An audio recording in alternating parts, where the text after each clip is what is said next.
Assalamualaikum warahmatullahi wabarakatuh. Alhamdulillahi rabbil alamin. Wassalatu wassalamu ala ashrafil anbiya'i wal mursalin wa ala alihi wa sahbihi ajma'in. Faqala Allah ta'ala fil Qur'anil azim. Na'udzu billahi minasy syaithanir rajim. Bismillahirrahmanirrahim.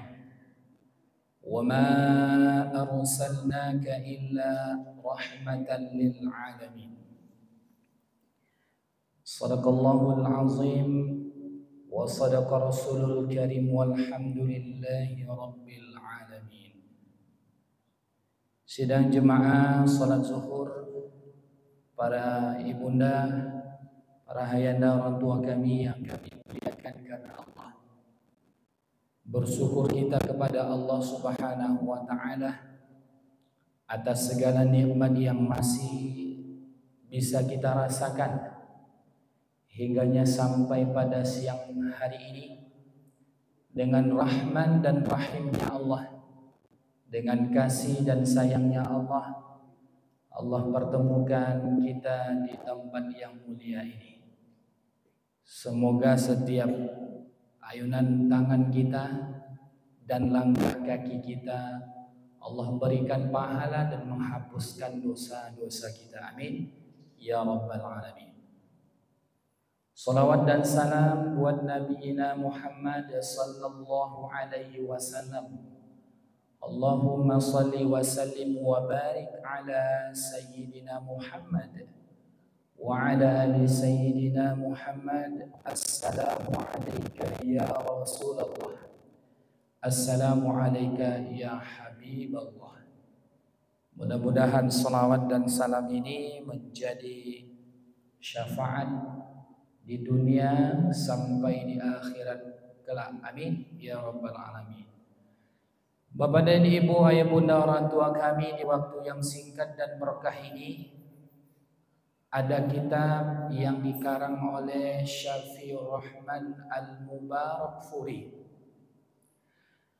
seorang ulama yang berasal dari Hindia, mengarang sejarah hidup Nabi Muhammad sallallahu alaihi wasallam, nabi yang sampai hari ini menjadi nabi terakhir bagi kita. Dia punya ayah bernama Abdullah, punya ibu bernama Sayyidah Aminah, punya kakek yang nama kakeknya adalah Abdul Muttalib. Kemudian dia punya paman Hamzah bin Abu Thalib. Kemudian dia punya ibu susuan pertama Halimah, kemudian Suwaibah. Bapak dan Ibu yang dirahmati Allah, salah satu dari tujuan Allah ceritakan dalam Al-Quran turunnya Nabi Muhammad itu terdapat pada surah Al-Anbiya ayat 107. Bismillahirrahmanirrahim. Wa ma arsalnaka illa rahmatan lil alamin. Dan kami tidak turunkan Muhammad itu illa rahmatan lil alamin, kecuali dia adalah sebagai rahmat bagi seluruh alam. Bapak Ibu yang dirahmati Allah, Allah Subhanahu wa taala di sini tidak mengatakan rahmatan linnas, bukan rahmatan untuk manusia, tapi rahmatan lil alamin, seluruh alam. Berarti untuk manusia juga, hewan begitu juga, dan tumbuhan pun begitu.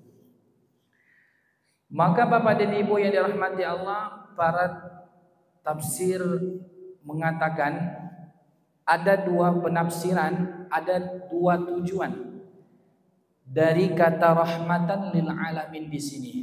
Nabi Muhammad itu diturunkan ke dunia.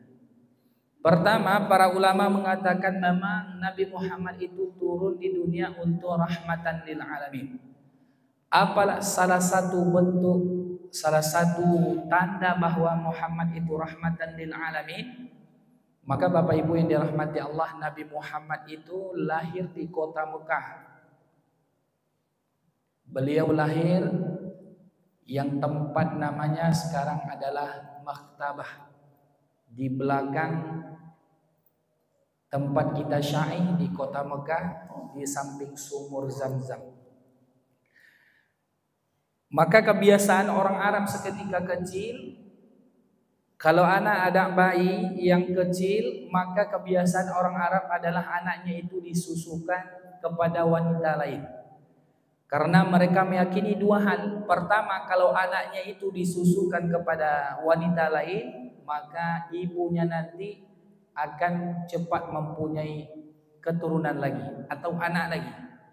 Yang kedua, mereka meyakini kalau anaknya itu disusukan kepada saudara atau tangga yang lain, maka anaknya itu cepat akan pandai berbahasa Arab. Maka seketika kecil Nabi Muhammad itu disusukan oleh perempuan yang bernama Halimatus Sa'diyah. Dia tinggal di kota Madinah. Dari Madinah ke kota Mekah, kalau pakai bis kita memakan waktu 5 sampai 6 jam.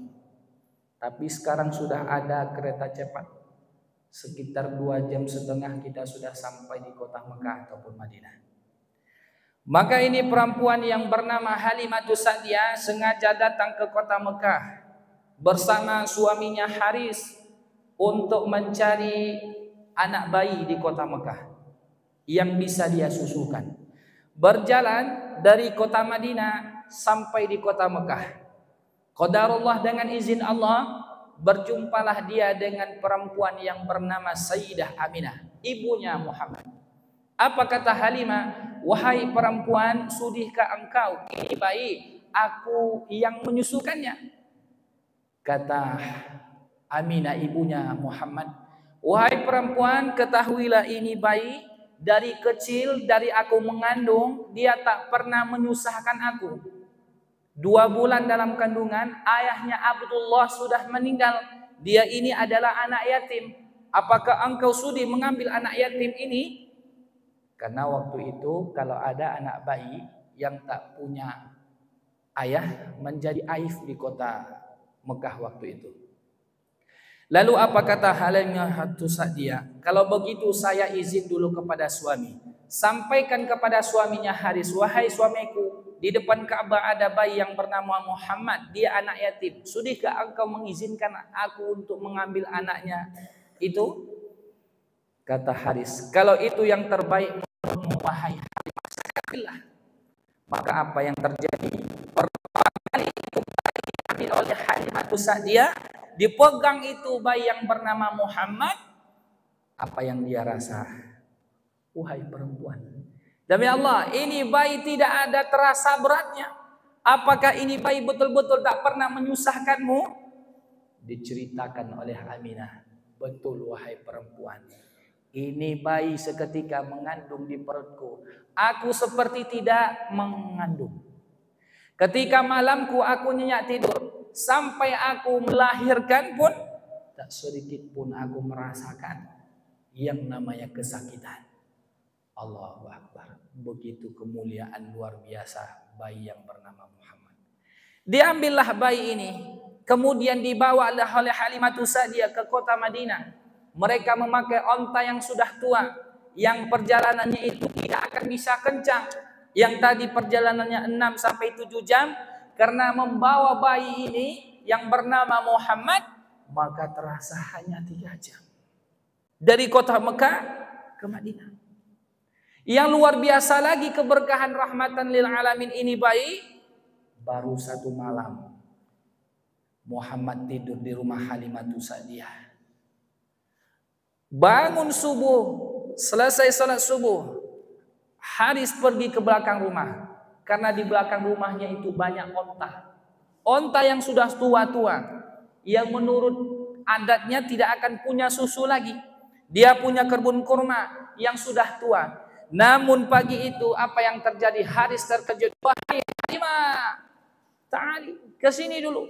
Kenapa wahai suamiku? Lihatlah semua onta-onta kita yang sudah tua ini punya susu. Lihatlah kebun kurma kita yang selama ini sudah bertahun-tahun tidak berbuah. Pada malam hari ini, pada subuh ini punya susu, semuanya punya buah. Allahu Akbar. Ternyata Muhammad lahir memang rahmatan lil alamin. Makanya Bapak Ibu yang dirahmati Allah, ini penafsiran pertama bahwa betul Muhammad itu bukan hanya untuk manusia, tapi untuk hewan, untuk tumbuhan juga. Lalu tafsiran yang kedua, para ulama menyebutkan apa maksud dari rahmatan lil alamin di ayat ini. Yang kedua, para ulama mengatakan bahwa Nabi Muhammad itu punya umat. Sezolim apapun umatnya, senakal apapun umatnya, murkah kepada Allah, tapi Allah Subhanahu wa taala tak menurunkan musibah kepada umatnya Muhammad. Apa buktinya? Kalau kita tengok sejarah Nabi Nuh, dia diberikan oleh Allah banjir bandang karena umat-umatnya itu tidak mau mendengarkan apa kata Nabi Nuh. Maka Allah kirimkan banjir, semuanya luluh lantak. Anaknya, pamannya, istrinya semua hanyut dan meninggal. Kalau kita tengok Nabi Musa, apa yang terjadi? Ada seorang raja yang bernama Fir'aun yang dia mengatakan ana rabbukumul a'la. Dia adalah Tuhan. Lalu apa yang terjadi? Ditunjukkan oleh Allah bahwa dia itu bukan siapa-siapa. Sejarah membuktikan di kota Mesir dibelah oleh Nabi Musa laut, maka tenggelamlah rombongan Fir'aun di sungai Nil tadi. Yang luar biasa lagi, ada Nabi Lut. Nabi Lut ini umatnya itu menghalalkan yang namanya LGBT, atau dia suka sama jenis.